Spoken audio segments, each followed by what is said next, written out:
India now has an AI-powered assault rifle that's been created by Adani. So this assault rifle platform is called Arad. It's been developed by Adani Defence and Aerospace. It is AI. They're calling it AI equipped. And the way I interpreted this was it was kind of like aimbot, but IRL.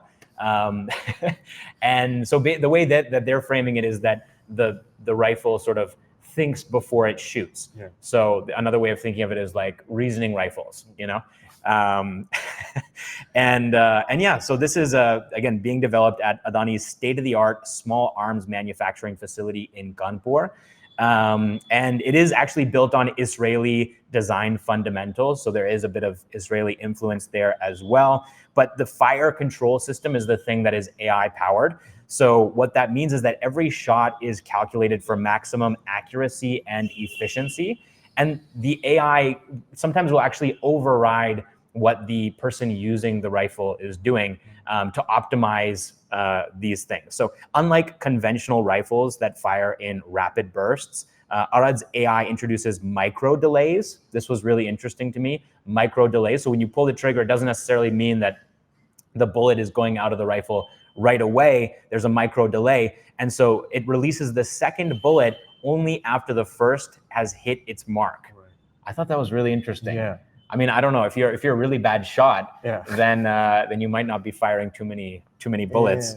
Yeah. Compensating for a bad shot. Yeah, and I'm not sure if it helps with aiming or not. I mean, I know I use the phrase aimbot IRL, yeah, but like I'm not sure if that's actually something that it does or if that's up to the person who's actually using the rifle. But so basically the idea here is that this reduces ammo wastage, yeah, and it also counteracts recoil-induced aim disruption as well. Oftentimes when you're firing very quickly, right, you kind of the vibrations will, or the, yeah, recoil will sort of cause the position of the rifle to sort of shift. And so this helps to solve that problem. Right.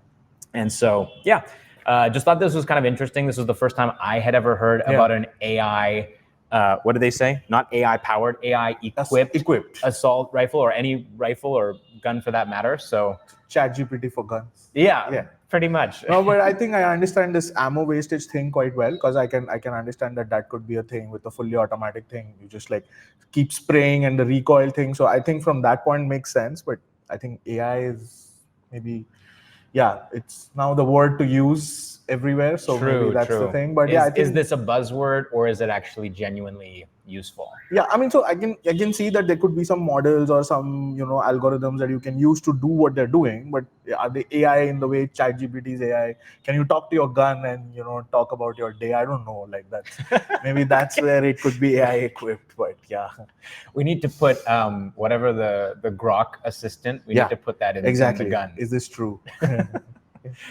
Okay, all right, moving on to the next topic here. There is a quantum dispute happening in South India.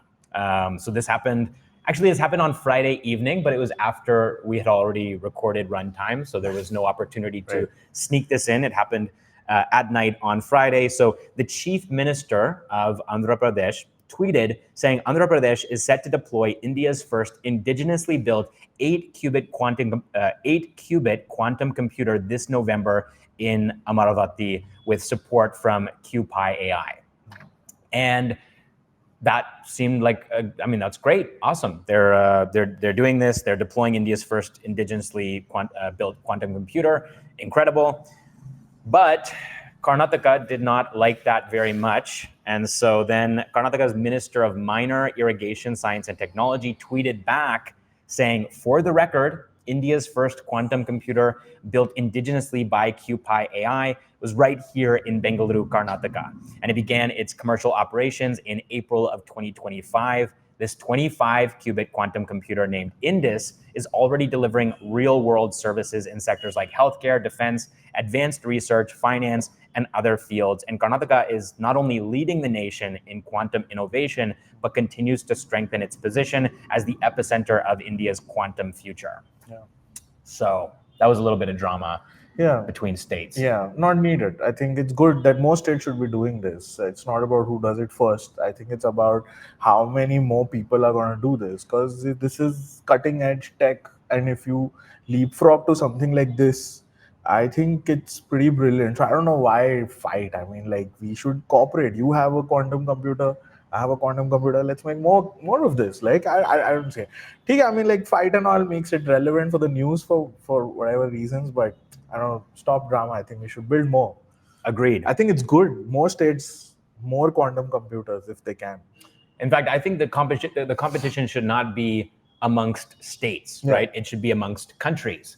India should say, look, we have the first quantum computer here in India, as compared to other countries that might not have their own indigenously developed quantum computers. Yeah. We need to unite on this front. 100%. Okay, but the big news that happened over the weekend, this was massive. TCS has announced that they're going to be laying off a bunch of people. 2% of their entire workforce is being laid off, and that equates to about 12,000 jobs. So why is this happening? I think that's the thing that you and I are going to unpack here. Did you read up about this over the weekend? I did. It's been that people are anticipating more layoffs coming from other places. It's a bloodbath, and people are not happy with what kind of stuff. And it's not a good time, obviously. So we've been following the news, a lot of perspectives also. But I mean, like, would love to hear from you what you think and what's happening. So this is happening. These layoffs are going to happen over the course of FY26, and mainly it's going to affect middle and senior management. And I'll get into a little bit about why that's the case, specifically those kinds of employees at TCS. But why is this happening? Okay, so according to the chief executive, one of the chief executives at TCS, K. Krithivasan, July saw delays in client decision making and project starts. So a lot of clients around the world are they're a little hesitant, right, to spend money on tech, especially non-essential tech, right? In the past, there might have been more relaxed spending for companies like TCS, but now it looks like that spend is shrinking.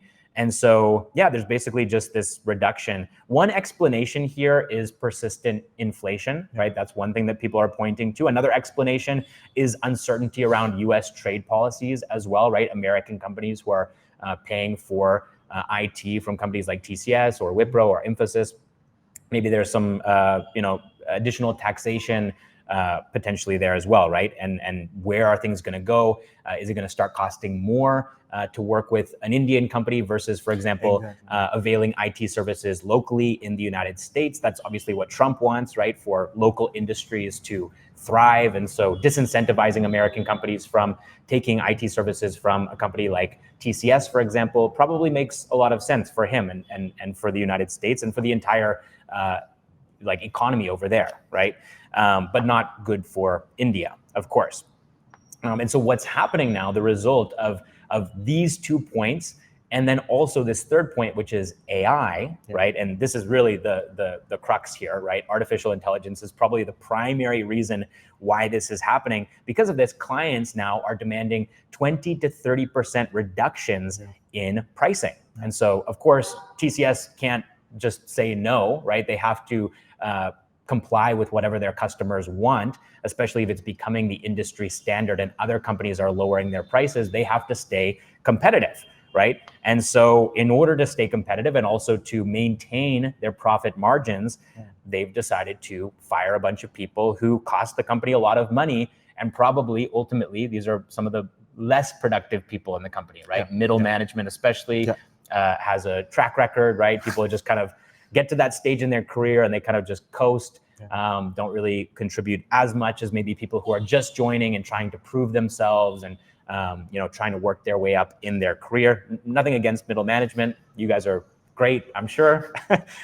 but this is what's happening, right? This is why middle and senior management are the ones that are being laid off, because they actually cost the company quite a bit of money.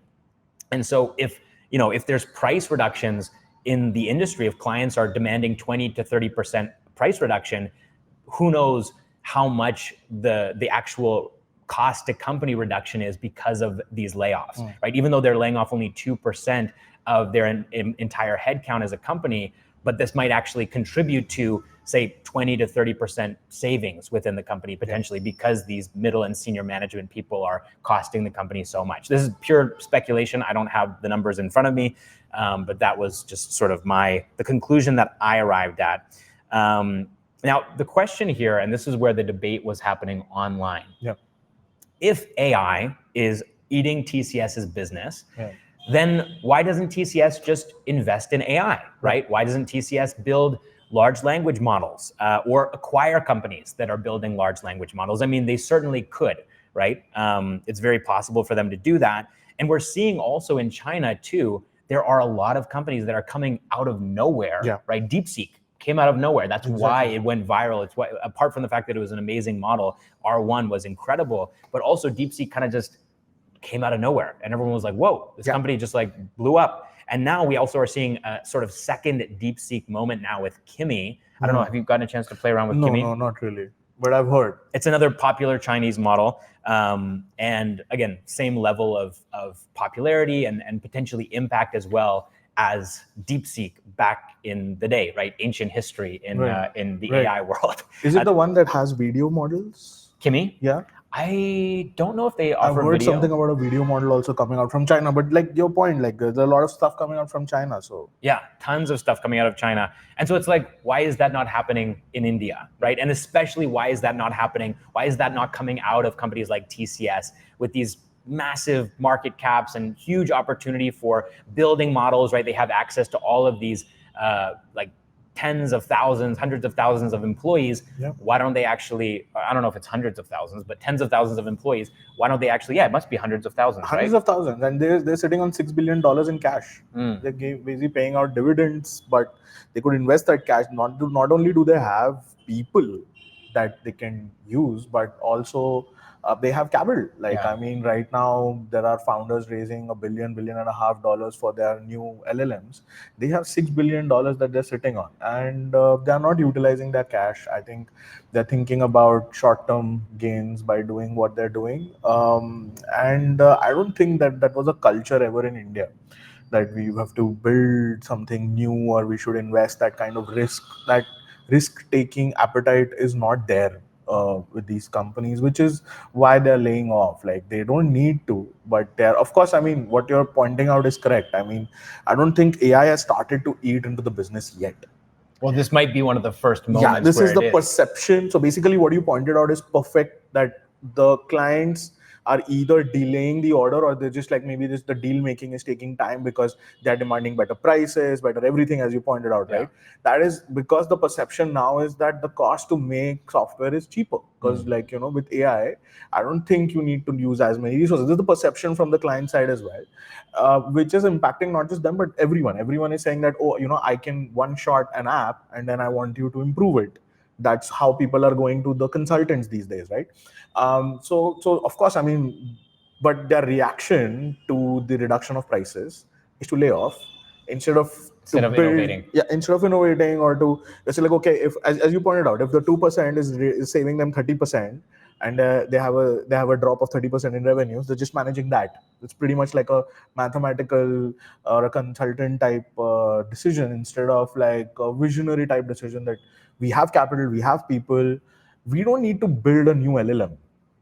We just need to use our skills to do something. And there are other companies that are doing. I know of listed companies that are FMCG companies that have used open source models and build their own internal AI, and now they're really improving costs. So if those companies can do it, why can't something like TCS? And I don't know why they're not doing it. So this company, Kimi, that I was mentioning, they're valued at $3.3 billion at this point.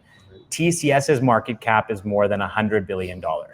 They are really well positioned to have massive impact if they were to actually build globally competitive LLMs. But it's just not happening.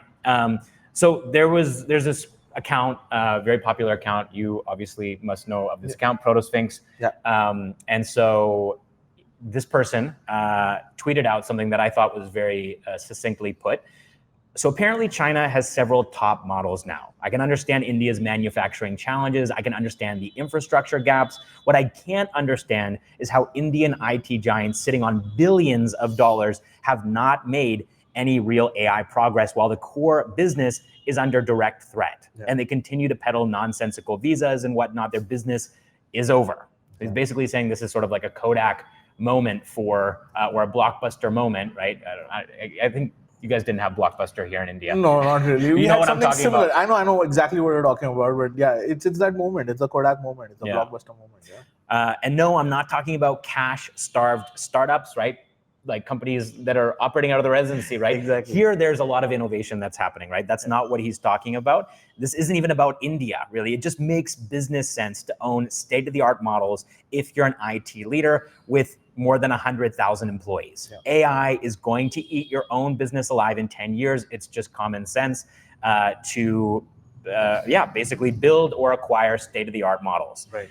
You have the cash. This is what you were saying. It's sitting on your balance sheet. Well, use it. There's absolutely no cope except that you're intellectually lazy and nobody is calling this out. This is a historic L, probably, I would say, especially for India, right? A monumental mistake and one for the history books. So very, he wraps it up saying big black pill. And it is certainly, like it's a black pill. It is. But it's true, I think. Yeah, I don't know. I mean, there's a lot of debate in the replies. Like some people disagree. And I'll share the counter argument here.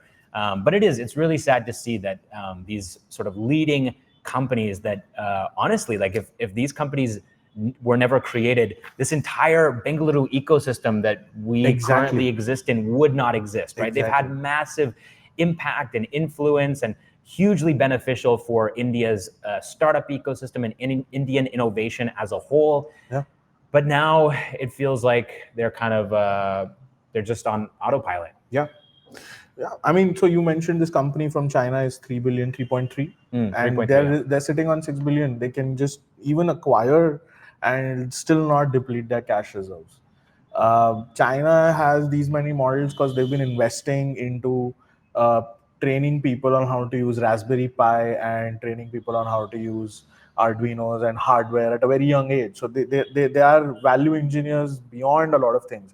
So they have the capital, they have everything. I don't know why they're so afraid to invest. It's a moment of fear or a decision coming from a scarcity mindset, not coming from that place of innovation. Well, here's a counter argument to that point as well. Okay. Is it fear? Is it scarcity mindset? Or is it intentional? Is it sort of strategic, right? So here's the counter argument. This is from Nandan how do I say his name? Nandan Nilekani. Nilekani. Okay, I've been saying it correct. I've heard some people say Nilekani or something. The little changes, but yeah, I mean, more or less you're right. Yeah. Okay, so Nandan Nilekani, one of the founders of Infosys, right? Not TCS, but still same industry, same kind of people and mindset approach.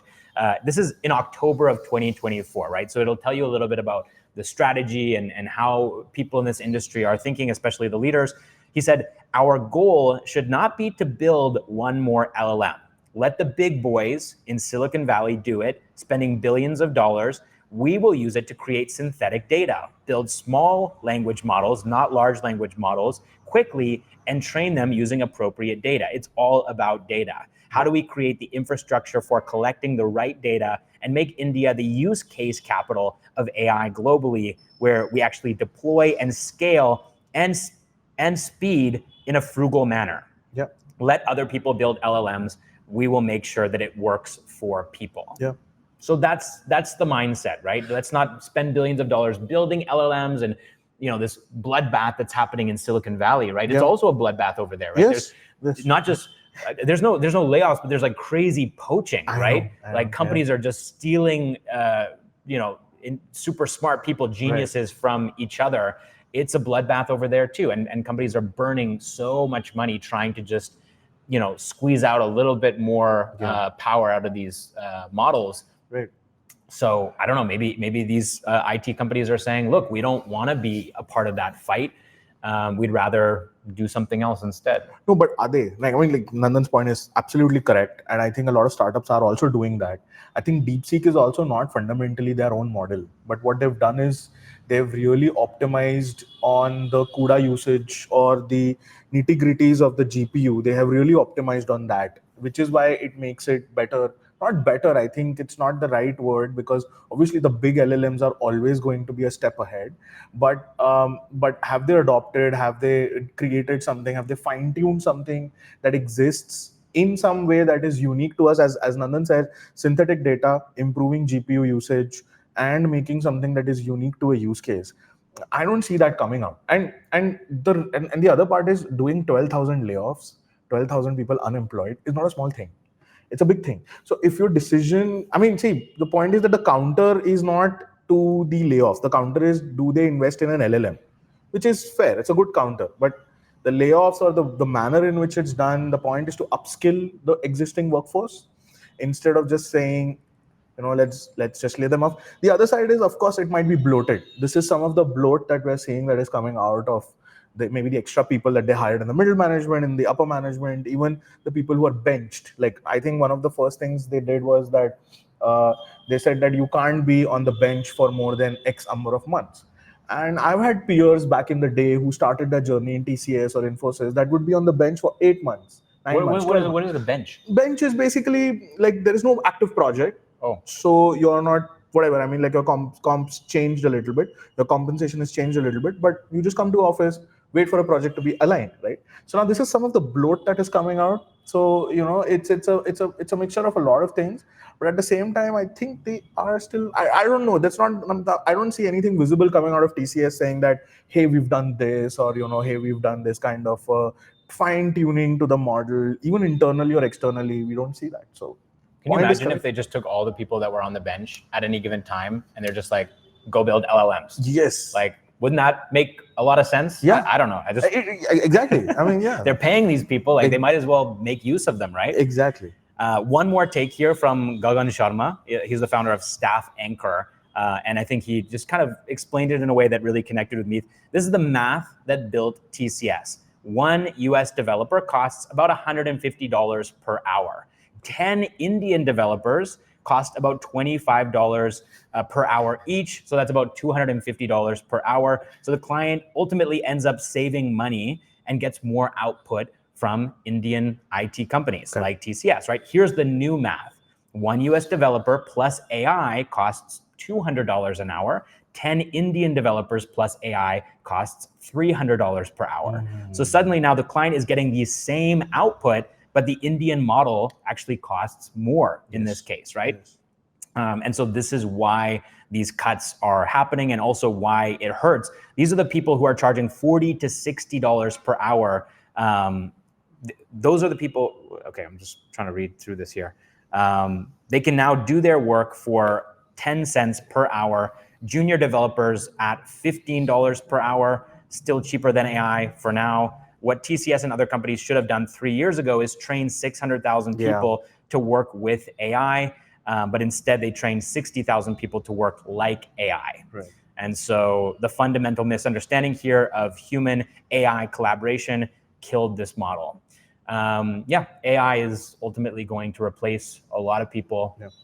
And so I think this feels true to me. Yeah.